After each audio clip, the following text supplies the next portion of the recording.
ሰላም ጤና ይስጥልን ውድ የቻናላችን ተከታታዮች ፕሮግራማችን ቤተሰቦች፣ ይህ አብዲራዋ ቲዩብ ነው። ፕሮግራማችንን ላይክ በማድረግ እንድትጀምሩ፣ አዲስ የሆናችሁ ደግሞ ሰብስክራይብ በማድረግ ለዚህ ቻናል ቤተሰብ እንድትሆኑ፣ እንዲሁም ይህንን ፕሮግራም ከሀገር ውጭ የምታደምጡ ውድ የቻናላችን ተከታታዮች የተለመደውን ድጋፋችሁን በሱፐር ስቲከር፣ በሱፐር ቻት፣ በሱፐር ታንክስ እንድታደርጉ ይህን ቻናል እንድታግዙ የአክብሮት ግብዣችን ነው። በትናንትናው ዕለት እንግዲህ አህመድ መንሱር እንዲሁም ጥበቡ ወንድሞቻችን እንግዲህ ሁለት ከሀገር ውጭ የሚያደምጡን ከስዊድን አህመድ መንሱር እንግዲህ ጥበቡ ኬት እንደሆነ አድራሻውን ስላልጠቆመን አላወቅንም። ላደረጋችሁልን የሱፐር ስቲከር ድጋፍ ከልብ እያመሰገንን ድጋፋችሁ ከኛ እንደማይለይ እርግጠኞች ነን። ድጋፋችሁ እንድትቀጥሉ የአክብሮት ግብዣችን ነው። ሌሎቻችሁ ድጋፍ እንድታደርጉ በአክብሮት እንጋብዛለን። የሁለተኛው ክፍል ፕሮግራማችን እንግዲህ ትኩረት የሚያደርገው ምሽት 2:30 ስለሚደረገው የኤሌን ሮድ ጨዋታው ነው። ጨዋታው በይዘቱ ከተመለከት ነው በወቅታዊ ብቃት ላይ መሰረት ያደረገ እንጂ የዚህን ያክል በሁለቱ ክለቦች መካከል ያለው የስታንዳርድ ልዩነት ይታወቃል። ግን ወቅታዊ ሁኔታ የዚህን ጨዋታ ትኩረት በበለጠ ስቧል። ጊዜ መግዣ ወይስ መቋጫ ነው የሚሆነው? ጊዜ ለመግዛት ደግሞ ጊዜ መግዣውን 3 ነጥብ ማምጣት ብቻ በቂ አይደለም። 3 ነጥብ ከተረጋጋ ስሜት ጋር መሆን አለበት። ለቀናት የሚቆይ ሳይሆን ለረጅም ጊዜ የሚቆይ ነገር እንግዲህ በአንዴ ማምጣት ባይቻልም ምልክቶችን ማንጸባረቅ ነው። ከሽንፈት መራቅ ነው። ማሸነፍ ነው። ልክ እንደ ዌስትሃም ነጥብ መጣል እንደ ሰንደርላንድ እሁድ ንጋት፣ ሰኞ ንጋት ፕሪሚየር ሊግ እግር ኳስ የሁሉም ሚዲያ ባለሙያዎች እንግዲህ አንድ አይነት ጽሑፍ ልጠብቁ ትችላላችሁ። አርነ ስሎት ሳክድ የሚል መረጃ ሊሰማ ይችላል። ነጥብ መጣል። ምክንያቱም ከሰሞኑን ግን አድማጮች ወደ ኤክስ ቻናል ገብታችሁ ታውቃላችሁ። በተለይ ኤክስን በትኩረት የምትከታተሉ ትላልቅ ታማኝነታቸው ከፍ ያሉ ዘጋቢዎችን ተከትላችሁ በርካታ መረጃዎችን ከኛ በተሻለ ሁኔታ እንደምታገኙ እናውቃለን። ግን ሰሞነኛው ጉዳይ እንዴት ነው የኤክስ ሙቭመንት በተለይ ይሄ የጆን ስላይቨሪን የሚባል አንድ የሊቨርፑል የረጅም ጊዜ ጸሐፊ ማለት የኤክስ ገጽ ተጠቃሚ ነው እና ቬሪፋይ የሆነ አካውንት ነው። ለየትኛውም ኦፊሻል ካምፓኒም ሆነ ለየትኛውም ሚዲያ የሚሰራ ዘጋቢ አይደለም። ግን የኤክስ ተጠቃሚ ጥሩ መረጃ የሚያጋራ ነው። አንዳንድ ደግሞ ሰብስክሪፕሽን ያላቸውን ዘገባዎች በነፃ ኦዲየንሱ እንዲያገኝ ሰብስክሪፕሽኑን ይከፍልና ስክሪንሻት አድርጎ ጥርት ባለ ሁኔታ ይለቃል እና ለሊቨርፑል የተለየ ድጋፍ ያለው ጸሐፊ ነው። የሊቨርፑል ደጋፊ ነው እና ሊቨርፑል ልክ በማንቸስተር ዩናይትድ እንደተሸነፈ ሃሽታግ ስሎት አውት የሚል አንድ እንደ ቻሌንጅ ጀምሮ ነበር። ከዩናይትድ ሽንፈት በኋላ ያ ሃሽታግ ቁጥር ማለት ኢንጌጅመንቱን ይፋ አድርጎ ራሱ ከኤክስ ላይ ያለውን ሙሉ አናሊቲኩን ትናንት ምሽት ለቆ ነበርና በጣም ያስገረመኝ እነ ዴቪድ ሊሽ ጭምር የሊቨርፑል ውስጥ አዋቂዎች እሱን ሪትዊት ማድረጋቸው ገርሞኛል። ማለት አንድ የኤክስ ተጠቃሚ ነው፣ ለሆነ ሚዲያ የሚሰራ አይደለም፣ ወይ ሪፖርተር ወይ ጋዜጠኛ ምናምን አይደለም። ግን በጣም ኢንፍሉዌንሰር እንደሆነ ነው የተረዳሁት እና ይሄን ሃሽታግ የተጠቀሙት በመላው ዓለም በኤክስ ብቻ 11,600,000 ምናምን ደርሷል። እና ሊቨርፑል አሁን ለምሳሌ በቅርብ ይሄ የውድድር ዓመት ከመጀመሩ በፊት በሶሻል ሚዲያ ብቻ ወደ 65 ሚሊዮን ተከታዮች በላይ ያፈራ የመጀመሪያ ቡድን ሆኗል በእንግሊዝ ፕሪሚየር ሊግ። በዩቲዩብ፣ በቲክቶክ፣ በኢንስታግራም፣ በፌስቡክ የጨመረው የሶሻል ሚዲያ ተከታይ ለማመን የሚከብድ ነው። ካለፉት ዓመታት 37 በመቶ የጨመረ ብቸኛ ቡድን ሆኗል። በተለይ የኤርገን ክሎፕ ስንብት የአርነ ስሎት መምጣትና ዋንጫ ማሳካት የሊቨርፑልን የድጋፍና የሶሻል ሚዲያ ተከታይና ከፍተኛ ገቢ በኦንላይን በሶሻል ሚዲያ ክለቡ እያገኘ ነው የሚገኘውና ይሄ በጣም ኢንፍሉዌንስ ያደረገ ይመስላል ይሄ ጉዳይና ዴቪድ ሊች ሪትዊት አድርጎታል የሱን አናሊቲኩን የፖስተው እና ይሄ ስሎት አውት የሚለው ሃሽታግ በጣም ኤክስ ላይ ከፍተኛ ቁጥር ያለውን የኤክስ ተጠቃሚ በተለይ ሊቨርፑል ደጋፊ እየተጠቀሙ ነው የሚገኘውና አሁን ተጽዕኖ ወደ ደጋፊው ስር ገብቷል። በጣም ደጋፊው ስር ገብቷል ተጽዕኖ። ምንም እንኳን አስተዳደር ላይ የሚገኙ ሰዎች በደጋፊ ተጽዕኖ በቀጥታ አይ ደጋፊ እንደዚህ እያለ ነው ብሎ ባይወስኑም የክለቡን ወቅታዊ ሁኔታ ይመለከታሉ። የሊድስ ጨዋታ ሜክ ኦር ብሬክ ነው። በቃ ካላሸነፉ ስሎት ከወንበራቸው ላይ ይነሳሉ። የሚነሱበት መንገድ ደግሞ አሳማኝ በሆነ በተሰጠው እውነታና ዲሴምበር መጀመሪያ ኖቬምበር የመጨረሻ ወራት ላይ የመጨረሻ ቀናት ላይ በሚገኙ ፊክቸሮች ላይ የሚታዩ አንድ ዲሴሲቭ ለውጥ ካልመጣ እንግዲህ ለለውጥ እኛም እንገደዳለን የሚለውን ጽሁፍ ታስታውሳላችሁ አድማጮች። በቀጥታ ስቴትመንት በጄምስ ፒርስ አማካኝነት የተላለፈው አይ ለውጡ ማይመጣ ከሆነ እኛም እንገደዳለን የሚለው። ስለዚህ አስገዳጅ የሆነ ውሳኔ ውስጥ እንገባለን። ታስታውሳላችሁ ከዌስትሃሙ ጨዋታ 3 ቀናት በፊት ሐሙስ ጠዋት 3 ሰዓት አደገኝ ከባዱ ሚቲንግ የተባለውን በደም ዘርዝረን ተወያይተንበት ነበር። ከዛ ሚቲንግ ከወጡ ትላልቅ ማረጋገጫ ጭብጦች ውስጥ መካከል በዋነኝነት የሚገለጸው ይሄ በአንድ ድንጋይ 2 ወፍ እንደሚባለው ስሎት ቡድኑ እንዲያሻሽሉ የ3 ጨዋታ እድሜ ጎን ለጎን ደግሞ በሪቻርድ ሂውዝ የሚመራው የነባሪ ሃተን፣ ጁሊያን ዋርድ፣ ዊል ስፒርማን፣ ሚሻል ቡቼል እያለ ይቀጥላል። ይህ አዲሱ ስትራክቸር በዛ በኩል ደግሞ የአሰልጣኝ ምልመላ ሂደቱን ጀምሯል። ይሄ በነገራችን ላይ 100% የተረጋገጠ ነው። ለስሎትም ይሄ እውነታ ድብቅ የሆነ አይመስለኝም። ከሰሞኑን ደግሞ የዛሬ ከ2 ቀን በፊት ደግሞ አንዳንድ መረጃዎች መውጣት ጀመሩ። ኦሊቨር ግላስነር የሚል እንደውም ዳይሬክት ሚቲንጎች ሁላ አሉ። በተለይ ስቲቭ ፔሪች በጣም የሪቻርድ ሂውዝ ወዳጅ ናቸው። የክሪስታል ፓላስ ማኔጂንግ ዳይሬክተር የክለቡ ሙሉ ስቲቭ ፔሪሽን ታውቁታላችሁ። እንግዲህ በማርክ ጌሂ ጉዳይ ይህን ስም የእግር ኳስ ቤተሰብ በደንብ ያወቀ ይመስለኛል። ዋና አስተዳዳሪው የፓላስ እና ይሄ ስራ አስኪያጅ እንግዲህ በቀጥታ ሚቲንጎች አሉ የሆኑ ኮንታክቶች አሉ የሚል መረጃ እየወጣ ነው የሚገኘውና ለስሎ ዛሬ አንገብጋቢ ጉዳይ ነው። አንገብጋቢነቱ በነገራችን ላይ ጫናው ጨዋታ ማሸነፍ ብቻ ሳይሆን ተጽዕኖ እንዲያደርጉ የሚፈለጉ ተጫዋቾችንም ጭምር የማሳደግም ጉዳይ ነው። አሁን እዚህ ጋር ለመወያያነት ይዘን ከመጣ ነው ርዕስ አንደኛውና ዋነኛው በፊት በቴምብሌናችን ላይ እንደምትመለከቱት አሌክሳንደር ኢሳቅን የተመለከተ ይሆናል። ኢሳቅ በሊቨርፑል ቤት ያለመሳካቱ ሚስጥር በፐርፎርማንስ አናሊሲሶች ተጠንቶ የተረጋገጠው ጉዳይ ከተጫዋቹ ፊትነስ ብቻ አለመሆኑ ከትናንት ምሽት ጀምሮ እያነጋገረ ነው የሚገኘው። ይሄን ጉዳይ ነው እንግዲህ ዛሬ በሰፊው በትኩረት የምንመለከተው። ከኛ ጋር ቆይታ እንድታደርጉ የአክብሮት ግብዣችን ነው እና ይሄን መረጃ እንግዲህ አግኝቻለሁ። ይሄን መረጃ እስቲ ላጋራችሁ። መረጃ ነው እንግዲህ እና የራሳችንም እይታ አካተንበት ነው አንዳንድ ነጥቦችን ምንወያየው።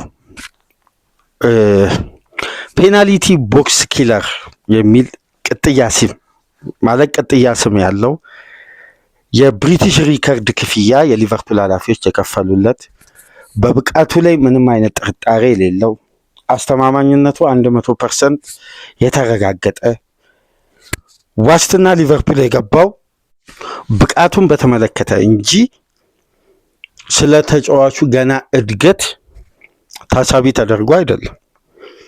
ስለዚህ ከዚህ ተጫዋች የተጠበቀውን ኳሊቲ ቡድኑ እያገኘ አይደለም። የተጫዋቹ ደግሞ ይህን ኳሊቲ አለማሳየት ደግሞ ቡድኑን በተቃራኒው ማግኘት ካለበት 3 ነጥብ እያገኘ አይደለም። የቡድኑን ውጤታማነት ላይ ጥያቄ እያስነሳ ነው። ስለዚህ የተጫዋቹ ብቃት ነው ወይ የሚለውን ጉዳይ ደግሞ ፐርፎርማንስ አናሊሲሶች ይመለከታሉ። ስለ እነዚህ አናሊቲክ የሚሰሩ የቪዲዮ ዳይሬክተሮች ላይ ከተመለከታችሁ አንድ የሚያምኑት ጉዳይ አለ። ትሬኒንግ ላይ የተሰራ ጉዳይ 90 ደቂቃ ውስጥ ይፈጸማል ብለው ያምናሉ። ለዛ ነው እግር ኳስ ፕሮሰስ እና ሂደት ነው የሚለው ጉዳይ በተለይ በዘመናዊ እግር ኳስ ላይ ሁሌም አሰልጣኝ ጊዜ ይሰጠው የሚባለውም ፕሮሰስ ይቀየር የሚለውም ሲስተማቲክም ታክቲካሊም ብዙ ፕሮሰስ ስለሆነ ፕሮሰሱ አልቆ ግን ፍሬ ማፍራት አልቻለም ደግሞ ከተባለ ሂደቱ ላይ ፕሮሰሱ ላይ ችግር አለ። ስለዚህ ያ ችግር እንዲቀረፍ እነዚህ ባለሙያዎች እገዛ ያደርጋሉ። እገዛው መፍትሄውን ደግሞ የሚያመጣው በጊዜያዊነት ሳይሆን በዘላቂነት ነው። መፍትሄው ደግሞ በበቂ ሁኔታ ስር ነቀል ለውጥ መሆን አለበት። ለስሎት ለካስ ከሚድ ኦክቶበር አንስቶ በቪዲዮ አናሊሲሶች በጌም አናሊሲሶች እና በአርነ ስሎት ስታፎች መካከል ከፍተኛ ቴንሽን አለ። ከፍተኛ ቴንሽን ይሄ እነዚህ ፐርፎርማንስ አናላይዝ የሚያደርጉት በተለይ በዊል ስፒርማን የሚመራውና የነ ሚቻል ቡቼልን የመሳሰሉ እንዲሁም እነ ፔድሮ ማርኩዝ የሚከታተሉት ጉዳይ ላይ ሁለት ሀሳብ ከበስተጀርባ በሊቨርፑል ዲፓርትመንት ስታፍ ውስጥ ቅሬታና የሀሳቦች ልዩነት ተፈጥሯል። ፐርፎርማንስ አናሊሲሶች አሌክሳንደር ኢሳቅን ስሎት መጠቀም አለባቸው ብለው የሚያቀርቡት የቪዲዮ አናሊሲስን አሰልጣኙ መቀበል አልፈለጉም። እንደ ምክንያት የሚነሳው ደግሞ የመጀመሪያ ሰለባ የሚሆነው ኮርሊ ጋክፖ ነው። ኢሳቅ በሊቨርፑል የማጥቃት ፍሎ ላይ ከዊንገሮች በቀጥታ ቻንስ ክሬት የተደረገው እስካሁን ኢሳቅ በተሰለፈበት ጨዋታ በጣም በሚያስገርም ሁኔታ 10 ብቻ ዊንግ ተጫዋቾች ክሬት ያደረጉት ለኢሳቅ ማለት ነው። በሴንትራል ፕሮግረስ ተውት ሌላውን አንድ ፍሎሪያን ቪትዝ ነው ቻንስ ክሬት ያደረገው ለተጫዋቹ። ከዲፌንደሮች የለም ለተጫዋቹ ክሬት የተደረገ ቻንስ። ስለዚህ ለተጫዋቹ በቀጥታ ምገባ ያስፈልገዋል። ስለዚህ በየኤሪያው ላይ ፐርፎርማንስ ዴቨሎፕ መሆን አለበት፣ ሲስተማቲክ ሪአሬንጅ ያስፈልጋል የሚል ጠንከር ያለ አቋም ያለውን ሀሳብ አቀረቡ። ከዛም በኋላ ይሄ ማች አናላይዝ የሚያደርጉት ደግሞ የጨዋታ ብቃት የሚገመግሙ በየጨዋታው ሲገመግሙ ኢሳቅን ይሄ በቀጥታ ይሄ ፎከስ ባደረገ መልኩ የቲሙ ሲስተም ከሪትም ውጭ የሚያወጣው ነው ይላል። እንደ ምክንያት ያቀረቡት ደግሞ የሊቨርፑል ቢልዳፕ ታርጌት ያደረገው ኢሳቅን ሳይሆን ታርጌት ያደረገው የተጋጣሚ ፕረስ ማለፍ ነው። ፋይናል ሰርድ ከገባ በኋላ ምን ማድረግ እንዳለበትና የመጨረሻ ይሄ ውሳኔዋ ቦክስ ውስጥ ከገቡ በኋላ በአብዛኛው እንደምታውቁት አሰልጣኞች ለተጫዋቾች ነው የሚተውት ውሳኔውን የተጋጣሚ ቦክስ ውስጥ። ግን እስከዛ ድረስ ያለውን ሂደት ደግሞ እንዲፈጸም ነው የሚፈልጉት። አብዛኛው የሊቨርፑል ጨዋታ ትኩረት ያደረገው ይላል እነዚህ ደግሞ ቪዲዮ አናሊሲሶች ቢልዳፑን ከተሻገረ በኋላ ቡድኑ በሀሳብ ደረጃ እያጠቃ አይደለም ማለት። ስለዚህ ሁለቱም የቀረቡት ሀሳቦች ደግሞ ስናገናኛቸው ምንድነው በቀጥታ የአሰልጣኙ ትኩረት የአሰልጣኙ ሲስተም እና የነዚህ ባለሙያዎች የነዚህ አጋዥ የባክሩም ስታፎች ሀሳብ ሊገጣጠም አልቻለም። አሰልጣኙ የተወሰነ ግትርነት እየተስተዋለ እንደሆነና አሁን ሪስኮች በራሳቸው ሙያ ላይ እየወሰዱ መምጣታቸውን ነው እንግዲህ ይህን ዘገባ ከቴሌግራፍ ላይ ማግኘት የቻልኩት። ገብታችሁ መመልከት ትችላላችሁ። ሳብስክሪፕሽን አለው። $1.99 አንስቶ በክፍያ ያን መረጃ ማንበብ በጣም ሰፊ ነው። ቢያንስ ወደ 6 ገጽ ምናምን ይሆናል። ሰፋ ያለ ዘገባ ነው። ተመልከቱት። እንግዲህ የሊቨርፑል አንዱ ውስጥ አዋቂ ይዞት የወጣው ዘገባ ነው እና እየተመለከትኩኝ በዚህ ሁለት የተለያዩ ሀሳቦች ውስጥ ሌላ የተጠቀሰው ጉዳይ ይሄ ተጫዋች በተጋጣሚ የመጫወቻ ቦክስ ውስጥ በትንሹ ይላል አምና በአማካይ በአንድ ጨዋታ 12 ኳስ የመንካት እንዲሁም በጨዋታው ላይ ይሄ ከሚፈጠሩ ሻንቶች፣ ከሚሞክረው ሙከራ፣ ከሚያስቆጥረው ግብና በአጠቃላይ የሊቨርፑል የአጥቂ ክፍል መመልመያ ካታጎሪ ሲመደብ ተጫዋቹ 9.8 ነው ያመጣው ከ10። የኑኔዝ ሲዝን ሲገመገም 6.4።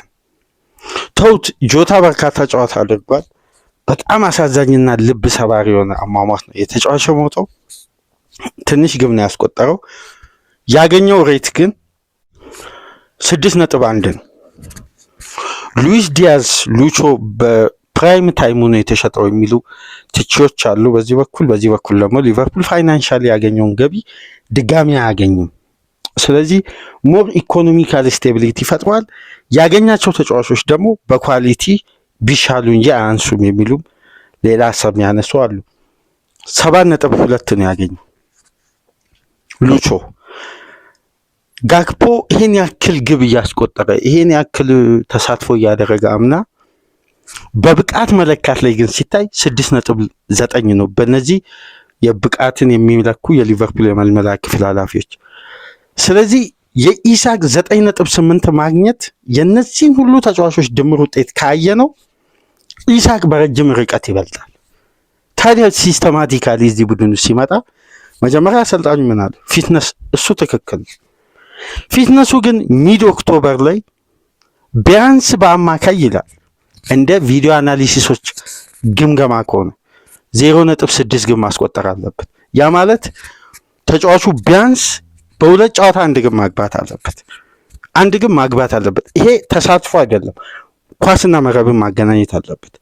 ተሳትፎ ካልን ደግሞ 0.89 ለአንድ ግብ የቀረበ ማለት ነው። ስለዚህ ከሚድ ኦክቶበር ነው ይሄ መጀመሪያ ያለበት። ኖቬምበር ሙሉ የነበረበት እሺ፣ የሆነ ሰዓት ላይ ጉዳት አጋጥሞት ነበር፣ የሶፍት ቲሹ ችግር አለ። አሁን ነገሮች ሁሉ ማለት ቀስቶች ሁሉ ጥያቄዎች ሁሉ መብቴ ምላሽ እንዲያገኙ ከተፈለጉ በቀጥታ ወደ አርነ ስሎት ሊዞሩ ነው። ስለዚህ የአሰልጣኙ ሁለት አይነት መልክ በ3 ቀን ልዩነት ማሳየታቸው ደግሞ በበለጠ በሊቨርፑል አስተዳዳሪዎች ዘንድ ስሜታዊነትን፣ ከፍተኛ ብስጭትን ፈጥሯል። አንድ ከባድ ሚስጥር ይሄ ቴሌግራፍ ዘጋቢ ይዞ ወጥቷል።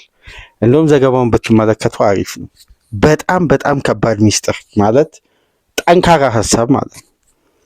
ስሎት ዌስትሃምን ያሸነፉበትን ሲስተም ለመቀየርና በአዲስ ኤክስፐሪመንትን ለመምጣት ይሄ በጣም የክለቡ ውጤት ላይ ምን ያክል ሪስክ እንደወሰዱና ስራቸውን በበለጠ ጣጣ ውስጥ እንደከተቱ ነው እዛ ዘገባ ላይ የተመለከትኩት።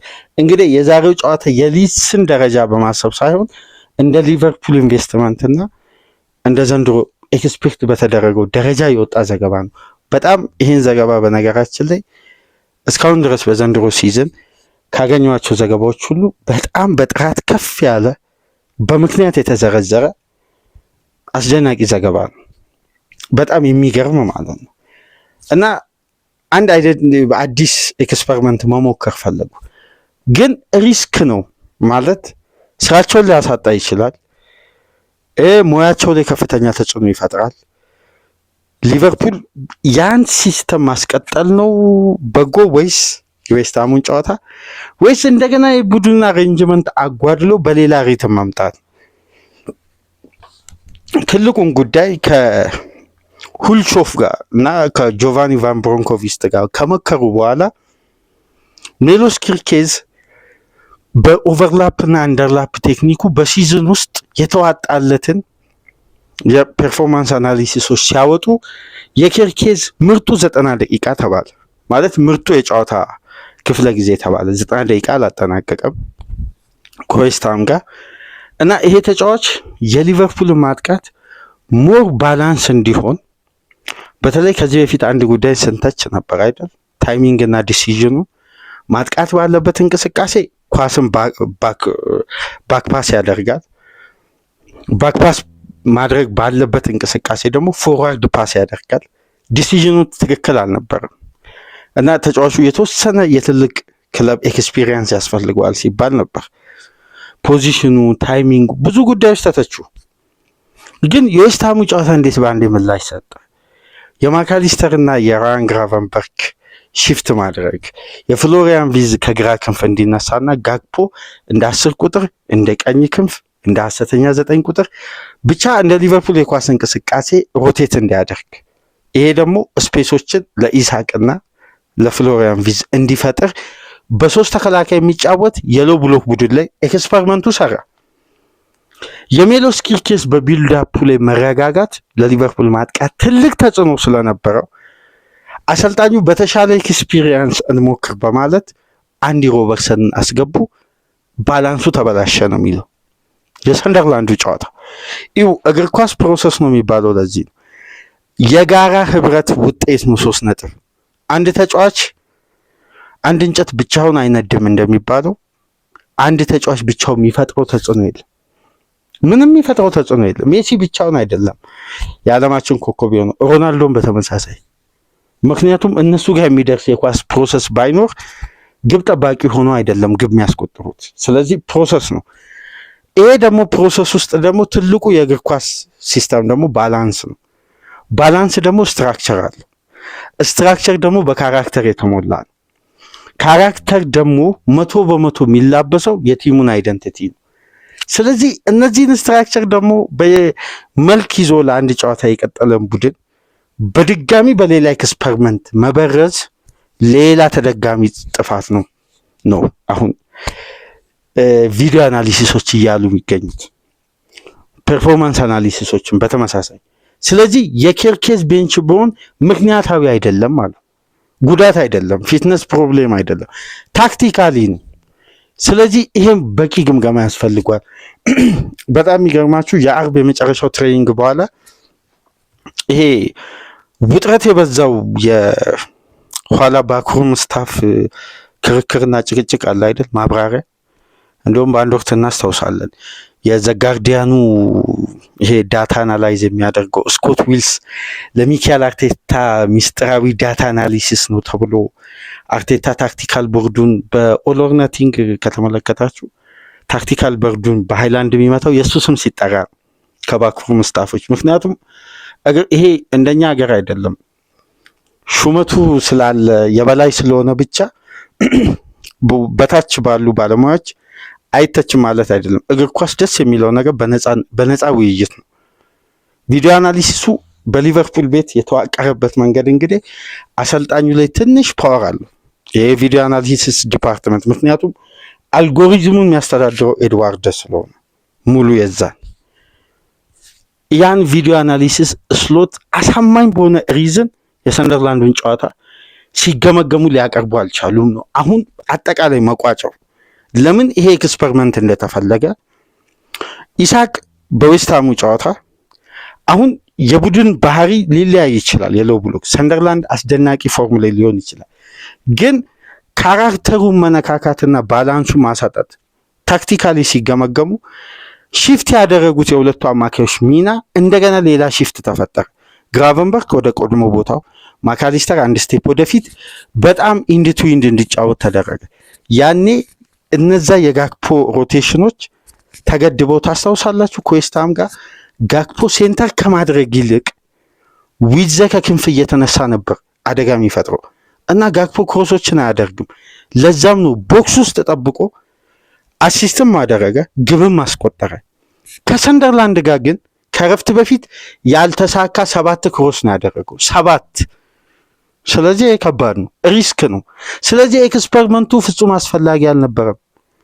ይሄ ተገቢ ያልሆነ የስራ አካሄድ ነው። ቪዲዮ አናሊሲስ እና ፐርፎርማንስ አናሊሲስ እስሎቱም ወጥረው የያዙት ከበስተጀርባ እና የመሐመድ ሳላህ ለውጥ ላይ አሁን ትልቁ ጭቅጭቅ አሁን ለሚዲያ እንዲያው በተወሰነ መልኩ ሊክ እያደረገ እየወጣ የሚገኘው ፐርፎርማንስ አናሊሲሶች፣ ቪዲዮ አናሊሲሶች እያሉ የሚገኙት ሳላን ማስቀመጥ ልክ እንደምታስታውሱት ጄደን ሳንቾ ስኬፕ ጎት ይሄ እንደ ጦስ አይነት ነገር በቃ እኔን ሰለባ አድርገዋል ብሎ ነበር በሶሻል ሚዲያ የጻፉት። ሳላን አስቀምጠው ውጤታማ እንደሆኑ ማሳየት ነው የፈለጉት ነው የሚለው። እና መሐመድ ሳላህን ማስቀመጣቸውን እነዚህ የቪዲዮ ዲፓርትመንት ኃላፊዎች 100% ሪጀክት አድርገዋል ለሁለቱም ጨዋታ ይላል። ምክንያቱም ችግሩ ሳላህ እንዳልሆነ በቂ ማስረጃና ማብራሪያ ቀርቧል። ይሄን መረጃ የያዙት የቴሌግራፍ ሪፖርተሮች ደግሞ በሌላ በኩል መሐመድ ሳላህ ከአልሂላል ለሊቨርፑል 44 ሚሊዮን ፓውንድ ለመሐመድ ሳላህ እስከ ኮንትራቱ እስከ ምናምኑ እስከ ቦነሱ 238 ሚሊዮን ዩሮ ኮንትራት ቀርቦለታል የ3 ዓመት። ይሄ ኦፊሻሊ የተረጋገጠ መረጃ ነው፣ ጠረጴዛ ላይ ቀረበ ማለት ነው። ጃንዋሪ ጀምሮ አክቲቭ የሚሆን ነው እስከ ሳመር ድረስ የተጫዋቹ ፈቃደኝነት ብቻ የሚጠበቀው። እንደውም በዚህ ውሳኔ ላይ የሊቨርፑል ኃላፊዎች ጣልቃ አይገቡም። ተጫዋቹ ልቀቁን ካለ ይለቁታል፣ መብቱ ነው። ይሄ ኮንትራቱ ላይ ሰፍሯል። በየትኛውም ጊዜ እንደሚለቅ በዚህ 2 ዓመት ውስጥ ኮንትራቱን በስምምነትም ማቋረጥ ይችላሉ፣ ኮንትራቱንም መሸጥ ይችላሉ። ይሄ ለሳላህ ከሰጠው ለክለቡ ሌጋሲ አንጻር ተጫዋቹን ላለመጫን የተስማሙበት የኮንትራት ሂደት ነው። ይሄ ጉዳይ ሁላ ሊክ እንዲያደርግ ምክንያት የሆነው የዚህ የታክቲካዊ ሽፍት ነው የሚለው ቴሌግራፍ። ይህን ጉዳይ ስናደምጥ እንግዲህ ከባድ ነው ማለት አሰልጣኙ ስራቸው ላይ በከፍተኛ ሁኔታ ራሳቸው ላይ አደጋ እየፈጠሩ ነው። አንደኛ ክለብ ውስጥ ይሄ በተለይ በማናጀርና ኮቹ መካከል ባለው ስልጣን መሰረት በጣም ሰፊ የስልጣን ልዩነት አለው። አሁን ለቪዲዮ አናሊሲሶች እና ለፐርፎርማንስ አናሊሲሶች የርገን ክሎፕ እንትን ነው የሚሰጡት። ይሄ የጨዋታ ግምገማውን ዋና ሂንት እና ግምገማ እንዲደረግላቸው የሚፈልጉት የተጋጣሚን በየትኛው አጫወት እና ይወያያሉ እንጂ በሀሳቦች ልዩነት ላይ አይጨቃጨቁም። ብዙ ስሎት ክሎፕ ትልቁ የሚደነቁት ከሊቨርፑል ጽዳት ሰራተኞች እስከ አስተዳዳሪዎች ድረስ ክሎፕ የሚወደዱት ያደምጣሉ እንጂ የእሳቸውን ሀሳብ ቀድመው አያወሩ። ትልቁ ችሎታቸው እና ይሄ ማኔጅመንታቸው በዓለም ላይ ራሱ ለብዙ ሙያ ራዕይ ነው ይባል ነበር ያኔ በተጻፈው መጽሐፍ ላይ አወር አይደንቲቲ ኢንቴንሲቲ የሚለው ላይ የፔፕ ላይንደርስ መጽሐፍ ላይ ይሄ በጣም ሊንደርስ እንግዲህ ከፍ አድርጎ ከጻፋቸው ጉዳዮች መካከል ይሄ በዋነኝነት ይጠቀሳል። ማኔጅመንታቸው የሚደነቀው። አሁን ግን ስሎት ማናጀር አይደለም፣ ኮች ናቸው። ኮች ሲሆኑ ደግሞ የበላይ ኃላፊ ይበዛል፣ ስልጣኑ ከፍ ይላል። አሁን እነ ፔድሮ ማርኩዌስ እነ ጁሊያን ዋርዴ እነዚህ ቴክኒካል ዳይሬክተሮች ቪዲዮ አናሊሲሶችን አደራጅተው የጨዋታ ሪፖርትን ይሄ ፕሪማች ከዛን በኋላ እንደገና ሪቪው ይዘው የሚቀርቡ ናቸው። ከነሱ ራሱ ማለፍ ከሚዲያ እንደዚህ ጋዜጠኞች ይብሳሉ እነዛ የሚገመግሙበት መንገድ። ምክንያቱም ለሪቻርድ ሂውዝ የሚቀርበው ሪፖርት ሂውዝ እያንዳንዱን ጉዳይ በየቀኑ ከስሎት ጋር ቁጭ ብሎ የመወያየት የስራ ግዴታ የለበትም። እንትን አለው፣ እርከን አለው፣ የስራ እርከን አለው። እነዚህ ደግሞ ብቃትና የጨዋታ ፐርፎርማንስን አናላይዝ የሚያደርጉት በሚሰጡት ሬትና በቡድኑ እንቅስቃሴ ላይ በሚፈጥሩት ቀጥተኛ ተጽዕኖ አሰልጣኙ የራሳቸውን ምስል የራሳቸው ምርጥ 11 መለየት አልቻሉም። በዋነኝነት ደግሞ ሰለባ እየሆነ የሚገኘው ኢሳክ ነው። ለምሳሌ የቪዲዮ አናሊሲስ እና ፐርፎርማንስ አናሊሲሶች ያመጡት ጊዜያዊ መብትያ አለ። ምናልባት ይሄ ሀሳብ በውስጥ መስመር ከተለያዩ አድማጮች ጋር ስንወያይም አምና ማለት ይቅርታ በዚህ ሳመር ተጫዋቾች በፈረሙበት ወቅት አንድ ስሎት አይደንቲቲ የሚል ትልቅ ፕሮግራም ሰርተን ነበር። ወደ 54 ደቂቃ የሊቨርፑል የቡድን ግንባታ የወደፊቱ ለቀጣይ 5-6 ዓመት የታሰበው ፕላን ስትራክቸሩ በ4-3-1-2 ሲስተም ነው የሚል ሀሳብ ጭረን ነበር። በተለይ ከመሐመድ ሳላህ እድሜና ኮንትራት ይህን ትራንዚሽን ከማስቀጠል ከሲነር ተጫዋች መሆን ጋር የቡድኑ ስፕሪት እንዳይበጠበጥ ልምዱን ብቃቱን ከክለቡ ጋር ሆኖ እንዲያግዝ ታሳቢ ተደርጎ ኮንትራቱ ስለተሰጠው ተጫዋቹ በረጅም ጊዜ ፕላን ውስጥ አይካተትም። ለምን? ሊቨርፑል መቼም ለሳላ ተጨማሪ ኮንትራት የመስጠት ፍላጎት ቢኖረው የ4 ዓመት ኮንትራት ያቀርብ ነበር አምና። ስለዚህ የቡድኑ ስትራክቸር የሚሆነው ኢሳቅና ኤኬቲኬ ከፊት ከነሱ ጀርባ ዊዝን ትራያንግል ማለት ነው እና ዲያመንድ ፎርሜሽን ለመጠቀም ነው። ከኋላ ሶስቱ ያሉት የአምናው አማካዮች ሪፎርም መደረግ ቢፈልግ እንኳን ሶስቱ አማካዮች ላይ ነው እንጂ ፋይናል ሰርለ ይሄ የ5 የ6 ዓመት የክለቡ እቅድ ነው። በዚህ ፎርሜሽን ታስታውሳላችሁ ከብሬንዳን ሮጀርስ 3-4-1-2 የመጨረሻ ሲዝን አስተላለፍ ከ4-2-3-1 አስተላለፍ የቀየሩት 4-3-3 ነው የርገን ክሎፕ እና ስለ ሁለቱ ፉልባኮች የኮሊደር ሩጫና ስለ ሶስቱ ዲፌንሲቭ ሚድፊልደር አግሬሲቭ ከቨሬጅ የሚሰጡበትን ሲስተም ስለ ሶስቱ የፊት መስመር ተጫዋቾች ስለሚያደርጉት ፕሬሲንግ እና ርቀት የሆነ የ360 ገጽ አንድ ጽሁፍ እኮ በሊቨርፑል ኢኮ ተለቋል። የክሎፕ ፕሮጀክት ማለት ከ3 ከ4 ዓመት በኋላ እንዲህ አይነት ፕሮጀክት ነው የባክሩም ስታፍ ያቀረበው። ይሄ ማለት የክለቡ ቅጥረኞች ማለት ነው። የስሎት የቡድን አባላት አይደሉም። በነገራችን ላይ እስካሁን ድረስ በሀሳብ ልዩነት እንደዚህ ተፋጠው አሰልጣኙን እስከ ሚዲያ ድረስ ያሰጡት የክለቡ ትላልቅ ባለሙያዎች እንግዲህ አሁን የስሎትን ስራ ወይ አደጋ ላይ ነው ወይ አሰልጣኙ በእነዚህ ሰዎች መሪነት ወደ ሲስተም እንዲመጡ ነው የተፈለገው ይመስላል። ከኋላ ያለው ጫና ሚዲያ ላይ ካለው ጫና ብዙዋል እንደ ዘገባዎች ከሆነ እና ይሄ ፎርሜሽን የሊቨርፑል አይደንቲቲ እንዲሆን ይፈልጋል። ግን ለአንድም ጨዋታ ይሄን ኤክስፐሪመንት አልሞከሩም ነው የሚሉት። ስለዚህ አሰልጣኙ አንደኛ ውጤት ያገኙበትን ቅኝት እየነካኩ ውጤት እያጡበት ነው። ሁለተኛ መሞከር ያለባቸው የክለቡ የረጅም ጊዜ እቅድን እየተተገበረ አይደለም። ስለዚህ የሀሳቦች ልዩነት አሉ። የሀሳብ ልዩነት ደግሞ በውጤት ቢታገዝ እነዛም እኮ ግለሰቦች የክለቡ ውጤት ነው አይደል ዋናው የሚፈለገው ይቀበላሉ።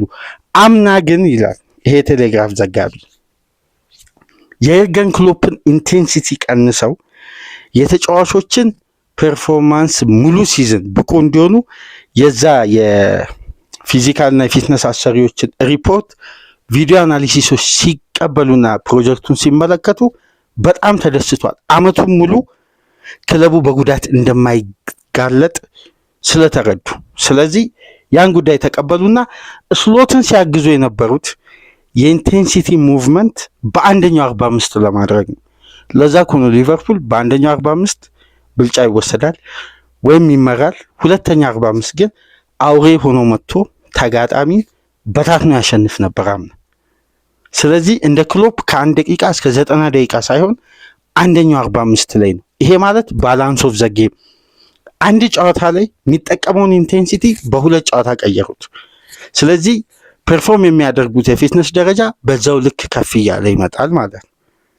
እንዲህ አይነት በስምምነት የሚሰሩ ስራዎች ከበስተጀርባ ነበሩ።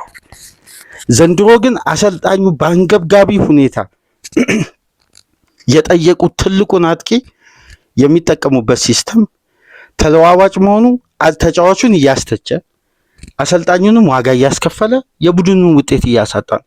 ለዚህ ሁሉ ድምር ውጤት ስሎትና ስታፋቸው ናቸው አሁን ቴሌግራፍ እያለ የሚገኘው። ስለዚህ የኢሳቅ ብቃት አለመስተካከል የተጫዋቹ ችግር ለምሳሌ 25% ቢሆን ነው የአሰልጣኙ ታክቲክ አብዛኛውን 75% ድርሻ ይወስዳል። ታስታውሳላችሁ ጁኒየር ኒግልስማን ፍሎሪያን ቪትዝን እንዴት ስሎት መጠቀም እንዳለባቸው ከስሎቬኒያ ጋር ሌሰን ሰጥተዋል። ከዛ ሌሰን ስሎት መማር አለባቸው አለ። ዊትዝ ከኢንተርናሽናል ብሬክ በኋላ ቢያንስ ኢምፓክቱ የተለየ ጨዋታ ውስጥ የምታዩት አሁን ተጫዋቹ ነፍስ ዘርቷል። ቁጥር ይመዘገባል፣ የትም አይሄድም፣ ይመጣል ቁጥሮች። ግን ጨዋታ ላይ የሚፈጥረው ኢምፓክት በልዩነት እየታየ ነው። ኢሳቅ በአንዴ ወደ ግብ መጣ ተብሎ በአንዴ 15 ተች በ82 ደቂቃ ውስጥ ሲነካ ይሄ ሙቭመንቱ ላይ ያለው አለመረጋጋትና ባላንስ ማጣት በአሰልጣኙ የውሳኔ እጥረትና የታክቲክ ምርጥ 11 አለመለየት ከጨዋታ ጨዋታ የተዘበራረቀ የጨዋታ አቀራረብ ይዞ ማምጣት ዋነኛ መንስኤ ነው። ስለዚህ የሊሱ ጨዋታ ምሕረት የሌለሽ ውሳኔ የክለቡ ኃላፊዎች እንዲወስኑ ያስገድዳል ማለት ነው። ለክለቡ ጥቅም ሲባል አስገዳጅ ውሳኔ እንወስናለን የመጨረሻዋ ቃል የነበረችው። ይሄ ማለት ሻምፒዮን የሆነ አሰልጣኝ እንዴት አሰናብታላችሁ ጊዜ አሰጡም ወይ የሚለውን ጥያቄ በአንድ ያጠፋዋል። ስለዚህ በስሎት ስንብት ሁለት ጎራ ለይቶ የሚተቻች ክለቡ ላይ ጫና የሚፈጥር ምንም አይነት አቋም አይኖርም ማለት ነው። ምክንያቱም አሰልጣኙን ቢሮ ድረስ ጠርተው አናግረዋል፣ ጊዜ ሰጥተዋል እንዲያስተካክሉ። ታስታውሳላችሁ ሙያዊ እገዛም በዝውውርም ከበስተጀርባም ለማድረግ ዝግጁ ናቸው። ቪዲዮና ፐርፎርማንስ አናሊሲሶች በጣም ጣልቃውን ይገባሉ ብዬ ነግሬያችሁ ነበር። ታስታውሱ እንደሆነ ከዌስትሃሙ ጨዋታ በፊት በነበረን ቅድመ ጨዋታ ግምገማ የስሎት ምስል ባለበት። ስለዚህ አሁን ያ ጉዳይ እንግዲህ በአጭር ጊዜ ውስጥ ጭቅጭቁ፣ አለመግባባቱ፣ እነዛ ደግሞ በሹመት ከፍ ማለታቸው ስሎት በሊድስ ጨዋታ ለምሳሌ 3 ነጥብ አገኙ። ይሄ 3 ነጥብ በፐርፎርማንስ አናሊሲሶች አሳማኝ ሬት ካገኘ እሺ ይሄኛው በኩል አልፏል። ማች አናላይዝ የሚያደርጉ ደግሞ ይመጣሉ በዚህ በኩል። በዛ በኩል ደግሞ እነዛ ሬት ያደረጉት እነዚህ ማች አናሊሲሶች በቂ አይደለም ካለ የስሎት ስራውንም አደጋ ውስጥ ነው። ለቀጣይ ጨዋታ በማርክ ነው የሚያልፉት እንጂ በስራቸው ተረጋግተው ያልፉ።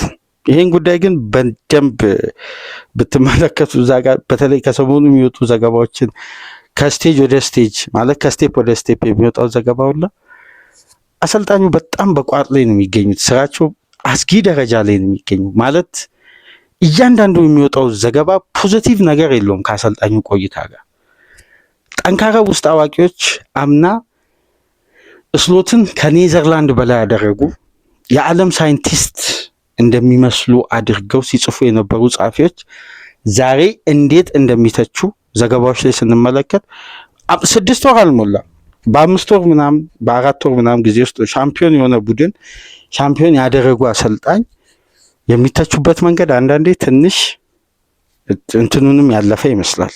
ይሄ ድንበሩ ነው። ስለዚህ ዛሬ ምሽት 2 ሰዓት ተኩል እንግዲህ የሚመዘገበውን ምሽት 2 ሰዓት ተኩል የሚመዘገበውን ውጤት ይዘን ነገ በንጋት ፕሮግራማችን ላይ በድጋሚ እንመጣ ይሆናል። ላይክ፣ ሼር፣ ሰብስክራይብ ማድረጋችሁን እንዳትረሱ። ከሀገር ውጭ የምታደምጡ በሱፐር ስቲከር፣ በሱፐር ቻት፣ በሱፐር ታንክስ ድጋፍ አድርጉ። አህመድ መንሱርና ጥበቡ ወንድማችን ላደረጋችሁት የሱፐር ታንክስ ድጋፍ ከልብ እያመሰገንን በ12 ሰዓት የቼልሲና በርንማውዝ፣ ማንቸስተር ሲቲና ሰንደርላንድ ቅድመ ጨዋታ ግምገማ ተመልሰን እንመጣለን። ሰላም ቆዩ።